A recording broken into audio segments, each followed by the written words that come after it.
कभी पान बनते देखे हो? नहीं देखे तो हम बता देते हैं। सबसे पहले बिछता है पान का पत्ता, उसके ऊपर चूना कत्था, तुलसी रवि और जर्दा डालकर ऐसे मिलाते हैं जैसे पान नहीं गोरी का गाल हो, और सबसे अंत में डालते हैं सुपारी। पान चाहे बनारसी हो या कलकत्तैया, दोनों में ही जब तक सुपारी न पड़े तब तक मजा नहीं आता। वैसे सुपारी का यूज पूजा पाठ से लेकर गुटखा बनाने तक में किया जाता है। अरे वही जुबा केसरी वाला गुटखा जिसे आजकल मोटी फीस के लालच में हर कोई प्रमोट कर रहा है। ऐसे में आपके लिए ये जानना बहुत जरूरी हो जाता है कि जिस सुपारी को आप पान में चाव से खाते हैं या जिसे आप जुबा केसरी में स्वाद ले लेके चबाते हैं, आखिर वो सुपारी फैक्ट्री में बनती कैसे है।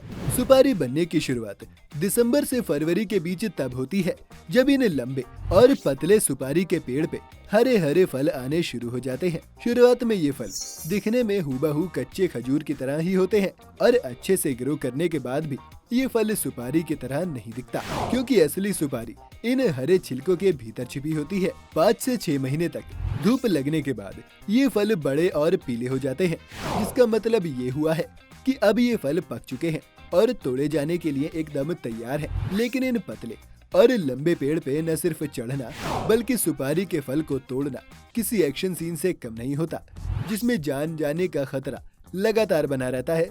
और इसलिए सुपारी के पेड़ पे ये लोग इस खास टेक्निक से चढ़ते हैं। सुपारी के पेड़ पे चढ़ने वाले चाहे कितने भी एक्सपीरियंस होल्डर क्यों ना हो, हर साल कुछ न कुछ किसानों की मौत सुपारी के पेड़ से गिरने की वजह से ही होती है। वैसे इस प्रॉब्लम के हल के लिए ये मशीन मार्केट में आ चुकी है। जब सभी पेड़ों से सुपारी के फलों को तोड़ लिया जाता है, तब इन्हें डीहस्किंग के लिए मजदूरों के पास भेजा जाता है। डीहस्किंग जिसका मतलब होता है कि छिलके के अंदर से फल को निकालना। ज्यादातर डीहस्किंग करने वाले मजदूर इस काम को पीढ़ियों से करते आ रहे हैं। डीहस्किंग में छिलके को काटने के लिए जिस हथियार का इस्तेमाल किया जाता है वो भी इतना खतरनाक होता है कि एक छोटी सी भूल के चलते इन मजदूरों को अपनी उंगलियों से हाथ धोना पड़ सकता है। जिससे बचने के लिए ये मजदूर डीहस्किंग करते समय अपने हाथों में चमड़े के दस्ताने पहन कर रखते हैं। डीहस्किंग करने के बाद जैसा कि आप वीडियो में देख पा रहे हैं, अब सफेद और छोटे छोटे सुपारी निकल चुके हैं। लेकिन अभी ये सुपारी कच्चे हैं, जो खाने में हल्के कड़वे हो सकते हैं। लेकिन इस सुपारी का यूज पान में डालने के साथ साथ पूजा करने में भी किया जाता है। छिलके से कच्चा सुपारी निकालने के बाद सुपारी किसानों के पास 2 रास्ते होते हैं। पहला ये कि वो कच्चे सुपारी को ही पान वाले को बेच दे, जिसमें उन्हें कम पैसे मिलते हैं, और दूसरा रास्ता ये है कि वो इन सुपारी को आगे प्रोसेस करे और गुटखा कंपनी को बेच दें, जिससे वो ज्यादा प्रॉफिट कमा सके। और अब इंडियन किसान स्मार्ट हो चुके हैं, इसलिए ज्यादातर किसान दूसरे रास्ते को ही अपनाते हैं।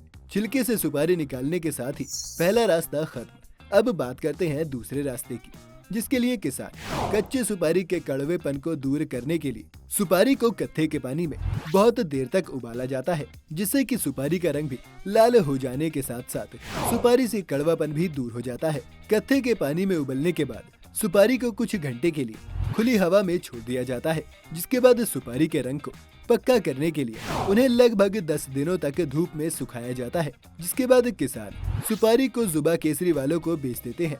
फिर जुबा केसरी वाले उसी सुपारी को ग्राइंड करके उसमें निकोटीन और बाकी चीजें मिलाकर किसी महंगे एक्टर से प्रचार करवा कर वापस किसान को ही बेचते हैं। वैसे सुपारी से जुड़ी और भी बातें हैं जो आपको पता ही होंगी, लेकिन मैं अपने रिवीजन के लिए इसे एक बार दोहरा लेता हूँ। आपको ये जानकर हैरानी होगी कि सुपारी का पेड़ सिर्फ एशिया और अफ्रीका में ही उगता है। और अगर बात इंडिया की करें तो इंडिया में कुछ ही स्टेट्स में सुपारी की खेती हो पाती है, जिसमें असम, मेघालय, केरल, कर्नाटका और वेस्ट बंगाल शामिल है। अब अगर बात करें सुपारी के पेड़ की, तो सब कुछ ठीक रहने पे सुपारी के पेड़ को पूरा बड़े होने में लगभग 5 साल का टाइम लगता है। साथ ही साथ दुनिया में सबसे ज्यादा लत वाली चीजों में निकोटीन, शराब, कॉफी के बाद चौथा नंबर सुपारी का ही आता है। सुपारी के बारे में अगर हेल्थ एक्सपर्ट्स की राय देखें तो सुपारी के बहुत सारे घरेलू यूज हैं, जैसे सुपारी का काढ़ा बनाकर पीने से पेट में कीड़े नहीं होते हैं। साथ ही साथ सुपारी को पीसकर उसके पाउडर को दांतों पे घिसने से दांत का दर्द भी ठीक हो जाता है। इसके अलावा सुपारी को हल्दी और चीनी के साथ पीने से उल्टी को भी रोका जा सकता है। साथ ही किसी खुले घाव पे अगर सुपारी को पीसकर लगा दिया जाए तो वो घाव भी जल्दी ठीक हो जाता है।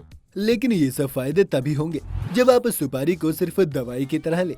अगर आप ऐसा नहीं करते तो बहुत सी रिसर्च में कहा गया है कि सुपारी को खाने से कैंसर होने का खतरा बहुत ज्यादा बढ़ जाता है, क्योंकि सुपारी में वो सभी चीजें पाई जाती हैं जो कैंसर के खतरे को बढ़ावा देती हैं। और रोज रोज सुपारी खाने से हार्ट से जुड़ी कई तरह की बीमारियां होने का खतरा भी बढ़ जाता है।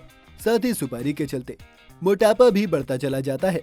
और रोज रोज सुपारी खाने से मसूड़े तो ढीले पड़ते ही हैं, साथ ही साथ दांतों का इनेमल भी खराब हो सकता है। इसलिए समय रहते अगर आप सुपारी खाना नहीं छोड़ते तो दांत हमेशा के लिए लाल और काले पड़ जाते हैं। इन सब के अलावा सबसे बड़ी बात है कि सुपारी खाने वाले कभी भी अपना पूरा मुंह नहीं खोल पाते, जिससे कैंसर का खतरा और ज्यादा बढ़ जाता है। सुपारी के बारे में फिलहाल इतना ही। अगर सुपारी के बारे में जानने के बाद आप ये जानना चाहते हैं कि पान की खेती कैसे होती है तो आप हमें कमेंट करके जरूर बताइए। अगर आज की ये वीडियो आपको पसंद आई हो तो इसे लाइक और शेयर जरूर करें। साथ ही अगर आप चैनल पर नए हैं या आपने अभी तक चैनल को सब्सक्राइब नहीं किया है तो जाते जाते चैनल को सब्सक्राइब करना और बेल आइकन दबाना बिल्कुल ना भूलें।